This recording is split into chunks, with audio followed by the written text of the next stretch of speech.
Hello dear students, welcome to our channel Edu Dream classes. आज हम लेके आए हैं आपके लिए composition of a function. Composition of a function को समझने से पहले, उसके रूल्स को जानने से पहले हम समझते हैं सबसे पहले कंपोजिशन ऑफ अ फंक्शन, कि फंक्शन को हम कंपोज कैसे करेंगे। उसके बाद हम उसके रूल्स की बात करेंगे। तो आइए हमारा टॉपिक स्टार्ट करते हैं, कंपोजिशन ऑफ अ फंक्शन। आइए देखते हैं कंपोजिशन ऑफ फंक्शन। फंक्शन को कंपोज करना, कंपोज करने के लिए हमारे पास एटलीस्ट कम से कम दो फंक्शन होने चाहिए। सपोज f(x) है हमारे पास और सेकंड फंक्शन है g(x) x²। फंक्शन को कंपोज करने पर हमें दो रिजल्ट मिलेगा, f of g and g of f। इसे रीड करते हैं f of g और इसे रीड करते हैं g of f। जनरली इसे हम फॉग पढ़ते हैं और इसे गॉफ पढ़ते हैं। अभी हमें सिर्फ समझना है कि फंक्शन को कंपोज कैसे करते हैं। f of g का सिंपली मतलब है फॉग, और फॉग को हम ऐसे रिप्रेजेंट करते हैं f of g, f function of gx का मतलब f of x है, फंक्शन किसका है, x का है, जिसमें एलिमेंट क्या होंगे, x होंगे।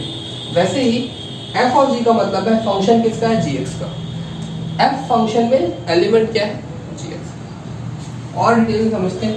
f of gx का मतलब है f gx क्या है आपके पास, x²।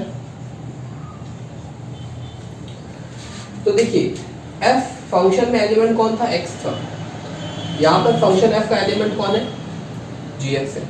gx खुद एक फंक्शन है, उस फंक्शन की वैल्यू क्या है, x² है। तो हमने पुट कर दिया x²। इसका मतलब फंक्शन किसका होना चाहिए, x²। अब यहाँ पर अगर x था तो 2 टाइम्स ऑफ x प्लस 5। अब अगर यहाँ पे x² हो जाएगा तो क्या होगा, 2 times of x² plus 5। Clear. तो f ऑफ x² क्या हो जाएगा, 2 times of x² plus 5। I hope आप इस चीज को समझ पा रहे हैं, और अगर क्लियर नहीं होता है तो एक दो बार प्रैक्टिस से वो समझ में आ जाएगा। आइए हम गॉफ बनाते हैं। गॉफ का मतलब है g of f, मतलब फंक्शन g है हमारे पास f(x) का। गॉफ का सिंपली मीनिंग है g of f(x). अब g f(x) हमारे पास क्या है, 2x प्लस 5 है।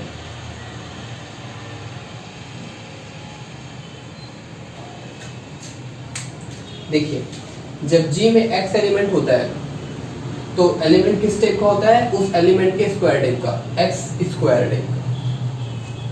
अब अगर मैं g में x की जगह 2x प्लस 5 पुट कर दूं तो क्या हो जाएगा, 2x प्लस 5 का होल स्क्वायर। अगर नहीं समझ में आता, सपोज g में अगर x है तो x², इस g में अगर मैंने b पुट कर दिया तो क्या आ जाएगा, b का स्क्वायर। g में अगर मैंने d पुट कर दिया तो क्या हो जाएगा, d का स्क्वायर। वैसे ही अगर मैंने g में 2x प्लस 5 पुट कर दिया तो किस टाइप का फंक्शन बनेगा, 2x प्लस 5 का। आई होप आपने फंक्शन को कंपोज करना सीख लिया होगा। अभी हमने सिंपली फंक्शन को कंपोज करना सीखा। कंपोज करने के बाद ये जो फंक्शन है वो किन रूल्स को फॉलो करते हैं, इनकी क्या प्रॉपर्टीज होती है, इनके क्या डोमेन होंगे, क्या रेंज होंगे, इन सब पे डिस्कशन हम करेंगे। बट पहले हम बहुत अच्छे से समझते हैं f of g and g of f को। क्लियर। और धीरे धीरे जब हम प्रैक्टिस करेंगे तो हम ये सारी चीज़ें क्लियर और अच्छे से होंगे, लेकिन बिना प्रैक्टिस के ये पॉसिबल नहीं है। तो हम एक एक चीज़ को स्टेप बाय स्टेप समझेंगे। तो हमने देखिए दो फंक्शन बनाए, f of g and g of f, जो कि दो फंक्शन f एंड g के कंपोजिशन है, जिन्हें हम कहते हैं कंपोजिशन फंक्शन। तो कंपोजिशन फंक्शन हमारे बने f of g and g of f, जिसे हम फॉग एंड गॉफ बोलते हैं। Basically f of g and g of f है क्या, वो भी एक फंक्शन ही है, जी ऑफ एफ भी एक फंक्शन है, एफ ऑफ जी भी एक फंक्शन है, बट उसके पास दोनों की कैरेक्टरिस्टिक्स है।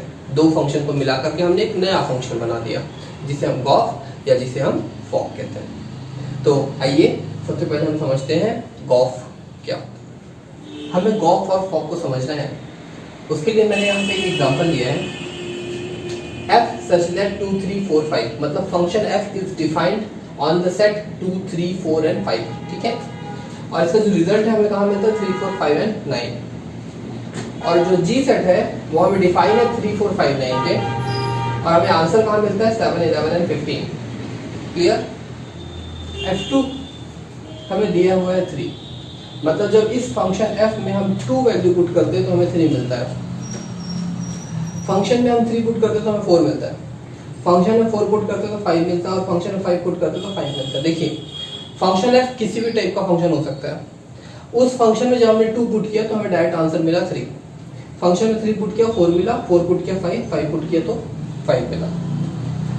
g कोई फंक्शन है, कोई भी फंक्शन हो सकता है वो, उसमें जब हमने 3 पुट किया तो हमें 7 मिला, 4 पुट किया तो 7 मिला, 5 पुट किया तो 11 मिला, 9 पुट किया तो 11 मिला।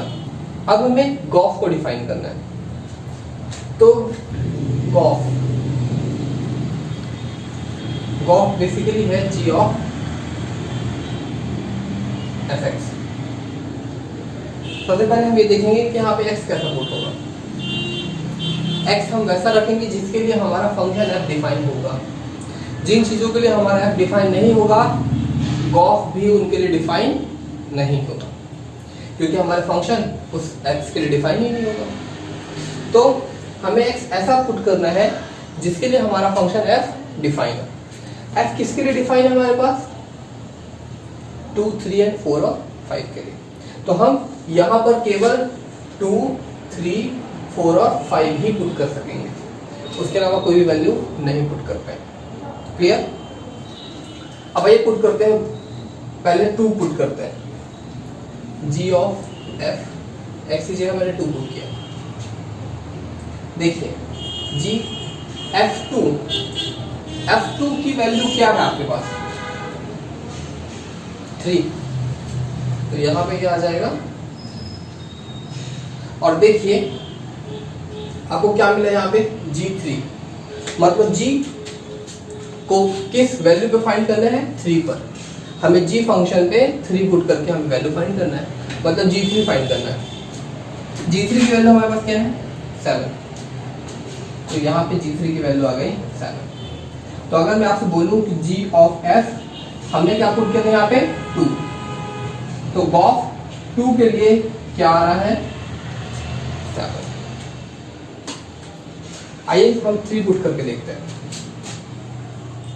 g of f3, g of f3 का क्या मतलब है g f3। देखिए f3 आपके पास डिफाइन है, f3 की वैल्यू है आपके पास 4, तो यहां पे आप f3 की वैल्यू पुट कर देंगे 4, और g4 क्या होता है, g4 क्या आ रहा है 7, तो यहां पे आपका गॉफ 3 की वैल्यू आई 7।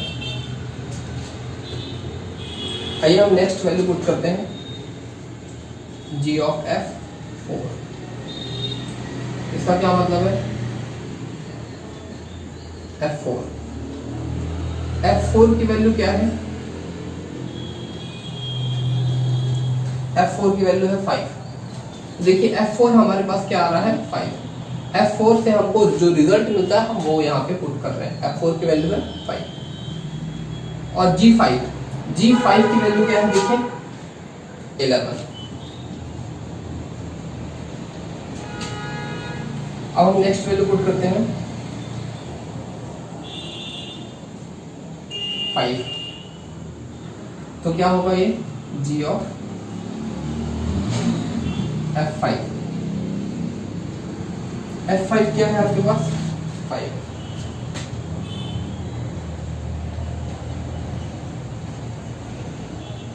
देखिए अब g5 क्या आ रहा है आपके पास 11, तो ये वैल्यू भी क्या हो जाएगी 11।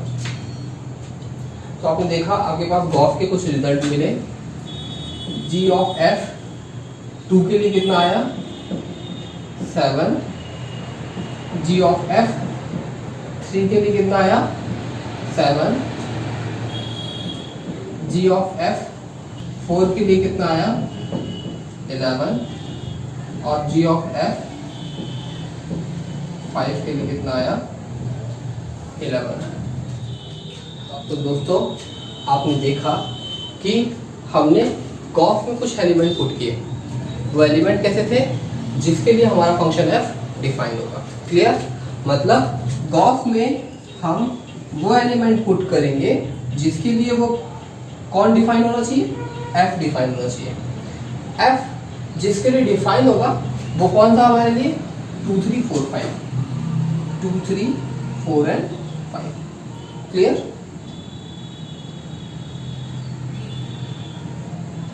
और हमें जो रिजल्ट मिला, रिजल्ट क्या क्या मिला 7 7 11 11। यस 7 7 11 और 11। तो अगर हम देखें तो हमें रिजल्ट मिला है सिर्फ 7 एंड 11। देखिए रिजल्ट आपको किस सेट में मिल रहा है, इसमें नहीं, इसमें नहीं, इसमें नहीं। हमें जो रिजल्ट मिला है इस सेट में मिला है 7 11 एंड 15। ठीक है? तो हमने देखा कि हमें जो रिजल्ट मिला है 7 11 और 15।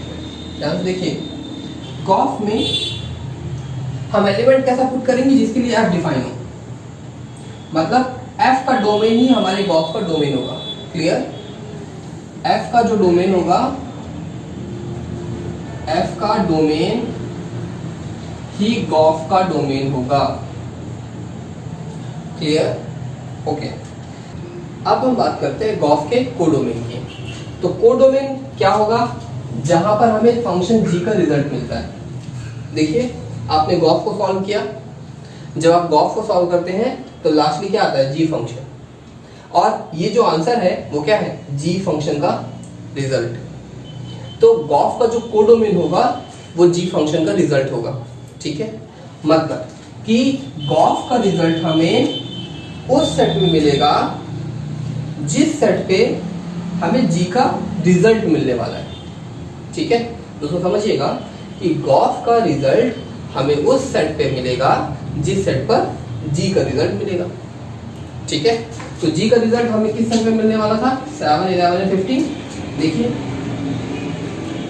7 11 एंड 15। इसका मतलब अगर आप गॉस फंक्शन को डिफाइन करते हैं तो डोमेन कौन सा होगा, जो कि फंक्शन एफ का डोमेन है, और कोडोमेन क्या होगा जी का कोडोमेन।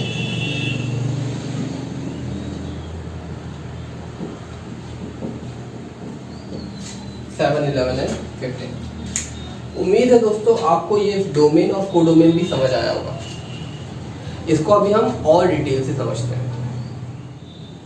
तो दोस्तों हमने देखा गॉस फंक्शन, और गॉस फंक्शन किस पे डिफाइन होता है, जिस पर हमारा सेट एफ डिफाइन होगा। तो हम कहेंगे Gauss is defined on 2 3 4 and 5। ठीक है? और गॉस का रिजल्ट हमें कहाँ मिलेगा, जहां पर जी का रिजल्ट मिलता है। अभी हमने देखा सॉल्व करके। ठीक है? तो गॉस का जो रिजल्ट मिलेगा वो वही मिलेगा जहां पर जी का रिजल्ट मिलता है। तो जी का रिजल्ट किस में मिला हमें 7 11 एंड 15 पे। ठीक है? तो दोस्तों ध्यान दीजिए कि गॉस का डोमेन एफ का डोमेन होगा। देखिए गॉस का जो डोमेन होगा वो किसके इक्वल होगा, एफ के डोमेन के, और जो गॉस का कोडोमेन होगा वो जी के कोडोमेन के इक्वल होगा। ठीक है? मतलब गॉस का डोमेन एफ के डोमेन के इक्वल होगा और गॉस का कोडोमेन जी के कोडोमेन के इक्वल होगा। बस आपको यही चीज याद रखना है और यही चीज समझना है। उम्मीद दोस्तों आपको ये समझ आया होगा। और जैसे हमने गॉस के लिए डोमेन और कोडोमेन को डिफाइन किया है, वैसे आप भी डिफाइन करेंगे फॉग के लिए कि डोमेन क्या होगा और कोडोमेन क्या होगा। ये एक्सरसाइज आपके लिए है, ये आप करिए और कमेंट में हमें बताइए। Thank you.